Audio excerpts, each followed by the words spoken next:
Charles's voice sliced through the kitchen clamor sharp as a cleaver. "Cynthia, bring me some tea now." I paused, my hands submerged in soapy water. "Wait, I'm doing the dishes." His tone was thick with disbelief and impatience. "Stop that and bring me the tea quickly. Can't you follow simple orders?"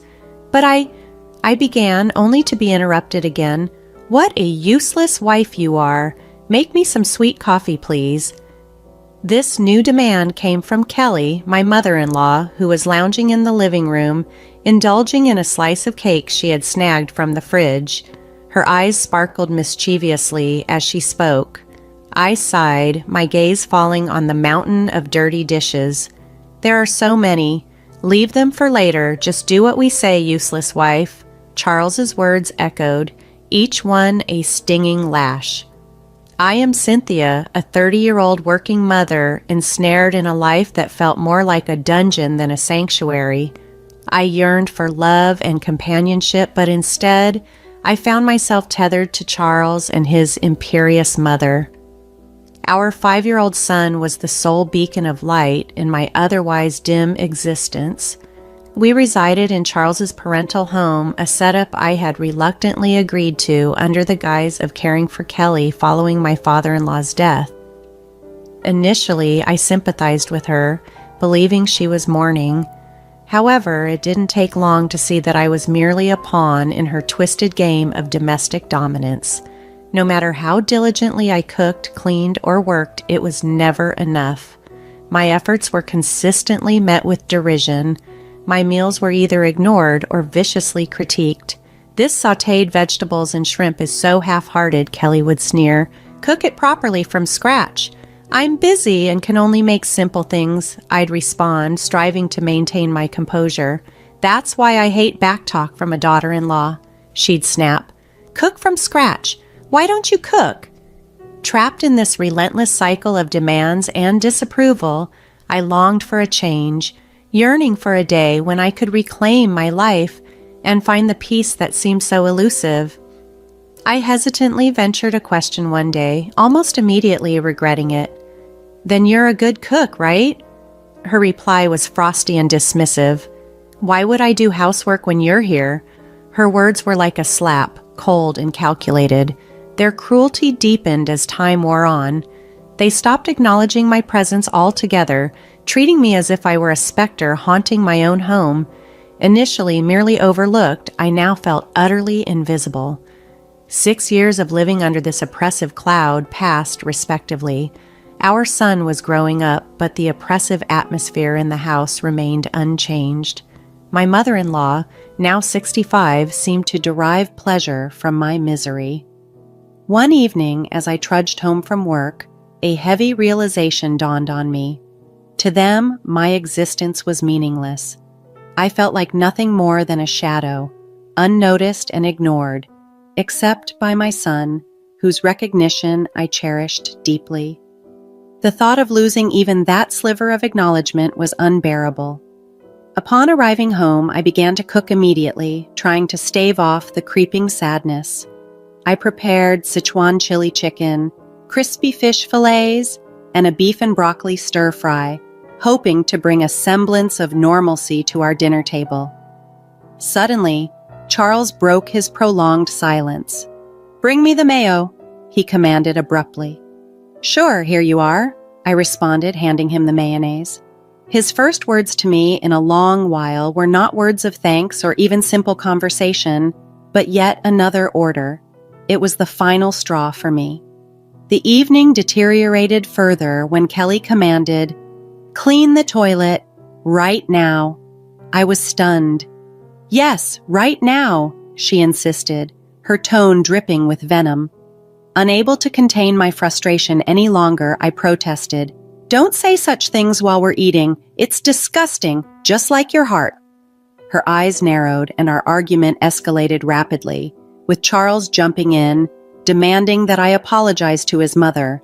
But this time, I stood my ground. For the first time in years, I confronted them, and the conflict reached its peak, marking a turning point in my stifling existence. Faced with the relentless toxicity of my home life, I made a resolute decision to escape for both my son's future and my well-being. Retreating to my room with a newfound determination, I swiftly downloaded divorce papers, filled them out, and presented them to Charles. His face registered shock, but within me surged only a steadfast resolve. "I'm filing these," I declared, meeting his stunned gaze with unwavering certainty. For the first time, I felt as if I had stepped decisively out of the shadows and was ready to reclaim my life. In the days that followed my announcement, the household was rife with harsh stares and cutting remarks. Yet, amidst the turmoil, I experienced an unusual sense of liberation. One evening, while serving dinner, Kelly scrutinized the food with disdain. "You call this food? Even a child cooks better." I swallowed my frustration, focusing instead on my son's beaming smile. "Eat up, sweetheart. I made your favorite tonight," I encouraged him gently. Charles, never one to miss a chance for sarcasm, interjected, "Oh, now suddenly you're the perfect mother, huh? What a joke." Anger bubbled within me, but I maintained my composure. "I'm just trying to make a nice dinner for our son," I replied. Kelly scoffed. "Don't act like you're better than us. You're just a nuisance in this house." The tension at the dinner table was palpable as Charles's insults continued to fly.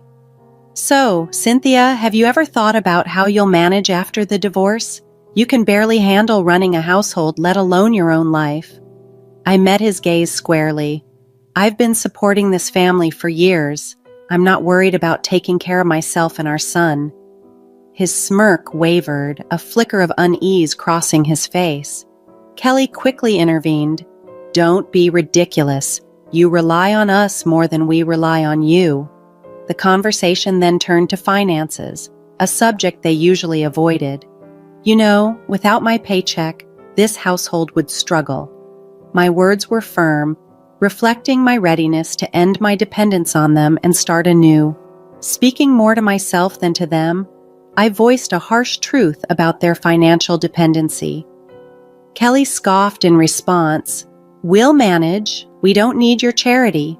But Charles's silence was more telling than any words could be.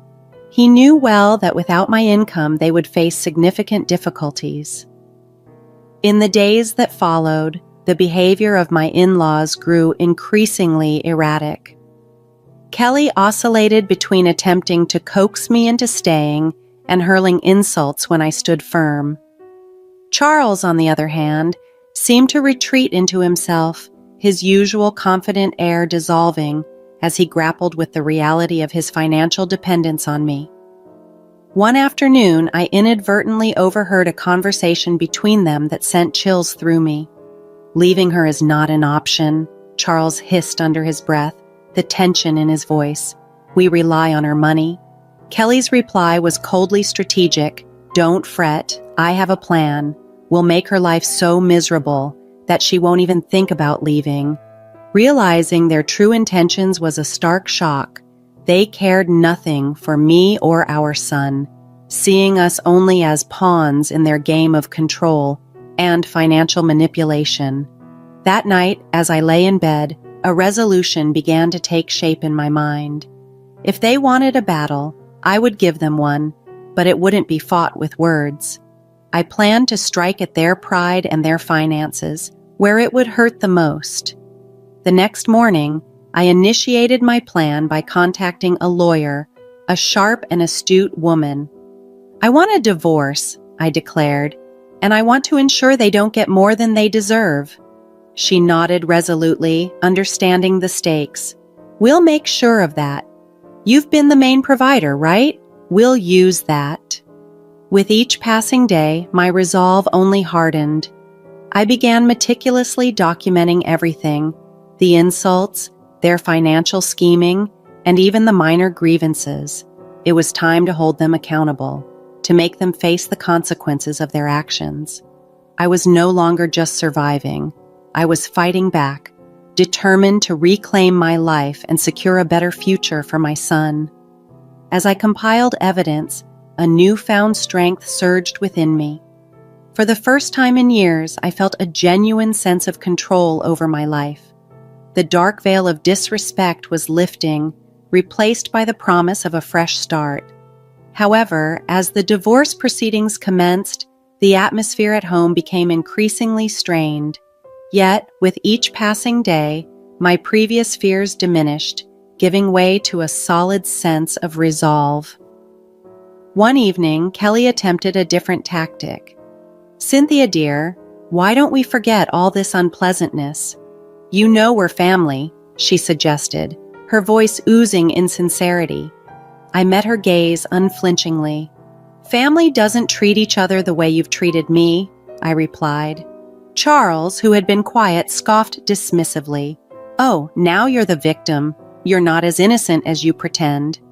Despite the rising anger within me, I remained composed. "I'm not pretending anything, Charles. I simply refuse to be your punching bag any longer." Inevitably, the conversation veered towards financial matters, as it often did.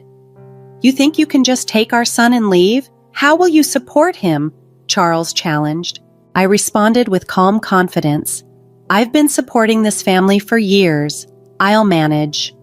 Kelly's sneer was contemptuous. "You're nothing without us. You'll come begging to return." But their words no longer held sway over me.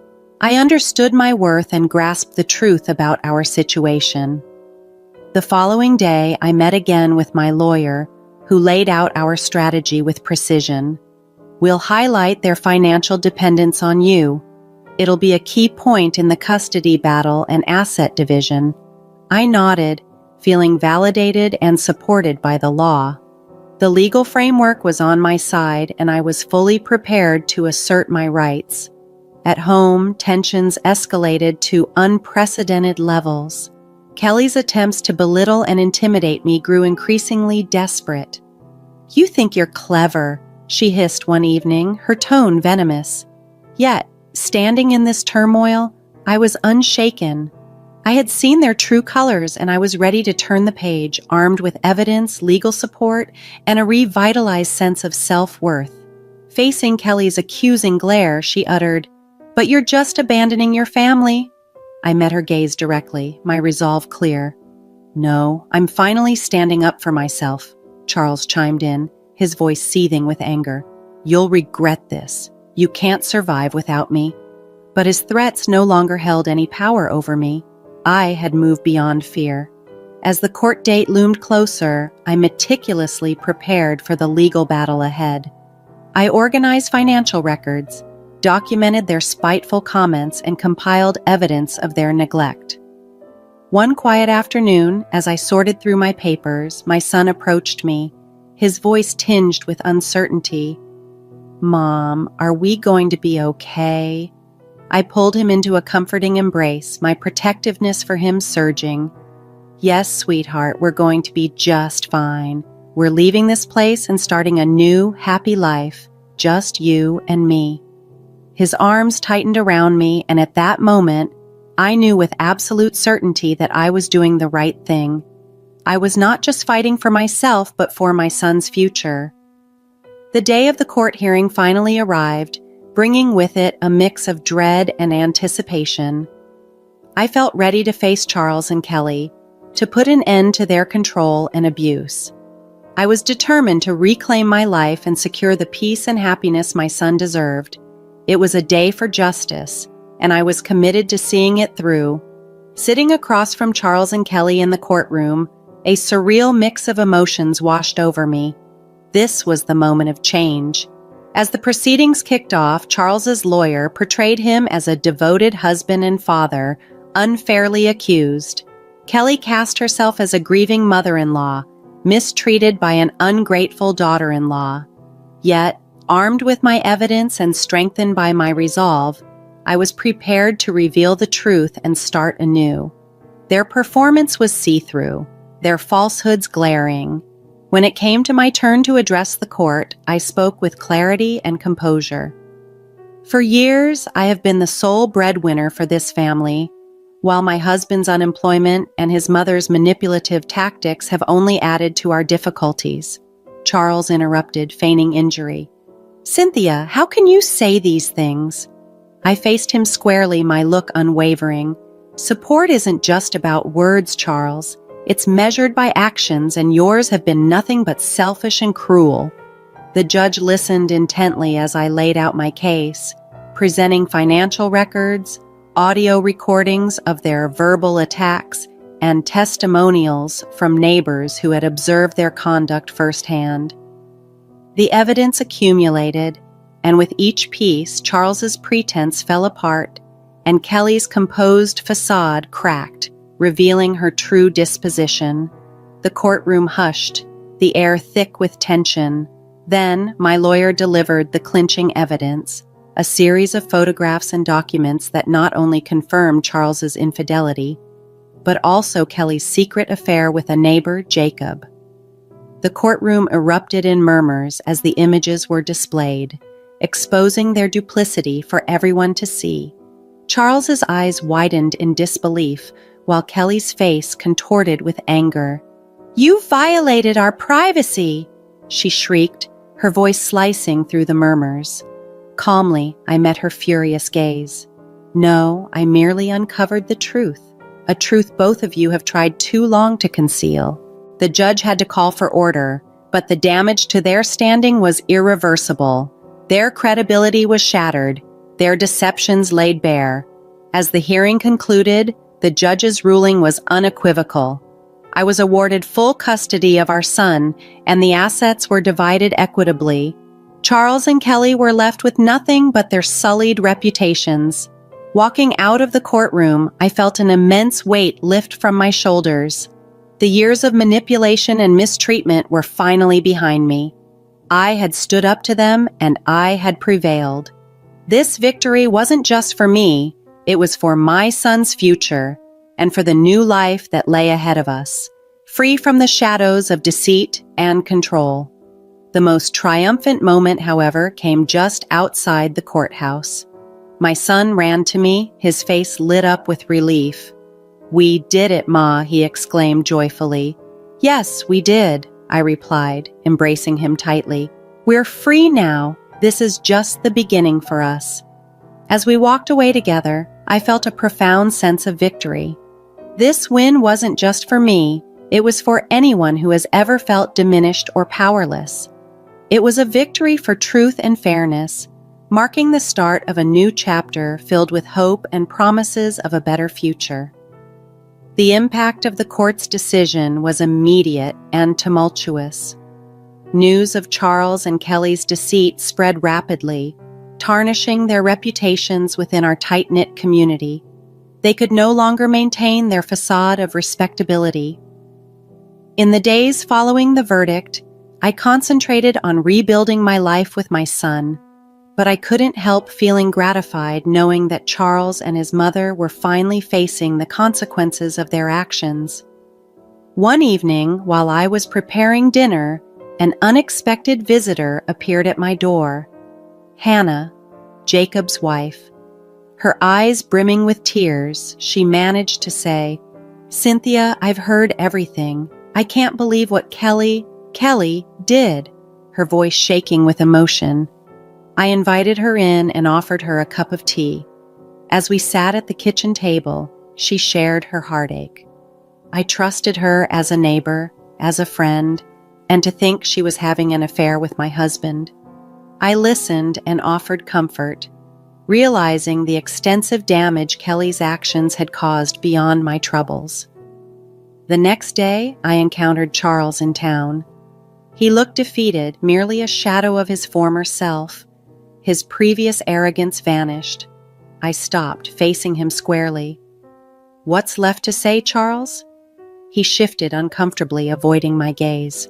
"I'm sorry for everything," he murmured. These interactions underscored the profound changes that had taken place, not just in my life, but in the lives of those around us. The truth had liberated more than just my son and me. It had begun to mend the fabric of our community, torn by deceit and betrayal. Charles' late apology revealed his newfound recognition of just how much he had depended on my strength. "I didn't realize how much I relied on you," he admitted. This confession marked a significant power shift. He had lost everything: his pride, his home, his family, and it was only in this profound loss that he truly acknowledged his mistakes. However, it was Kelly who faced the most severe repercussions. Her affair with Jacob had not only destroyed her reputation, but also led to serious legal challenges. Hannah had filed for divorce and was suing her for alienation of affection, adding a legal stain to her scandal. The whispers and rumors that floated through our neighborhood painted a vivid picture of Kelly's downfall, portraying a woman toppled by her misdeeds. She had become an outcast, shunned by those she once considered friends. One afternoon, I encountered her at the grocery store. Her demeanor was subdued, a stark contrast to the commanding presence she once held. As she navigated the aisles quickly, trying to avoid attention, our paths crossed. Our eyes met briefly, and the resentment and defeat in her gaze were unmistakable. "You did this to me," she hissed as she moved past. Watching her retreat, I felt a complex mix of pity and vindication. "No, Kelly, you did this to yourself," I whispered to myself. The tables had indeed turned, and the consequences of their actions were now inescapable. Charles and Kelly were both reaping the outcomes of their years of deceit and manipulation. Seeing them struggle, I realized that the best form of revenge was simply living well, free from the toxicity that had once overshadowed my life. As I refocused on my son and our fresh start, I understood that this journey was not merely about revenge, but about freedom, breaking free from the cycles of abuse and control that had confined us. Looking forward, filled with a sense of hope and liberation, I knew that the best was yet to come. This new chapter wasn't just a turn of fate, it was a well-earned beginning, promising a future bright with possibility and devoid of the shadows that once loomed so large.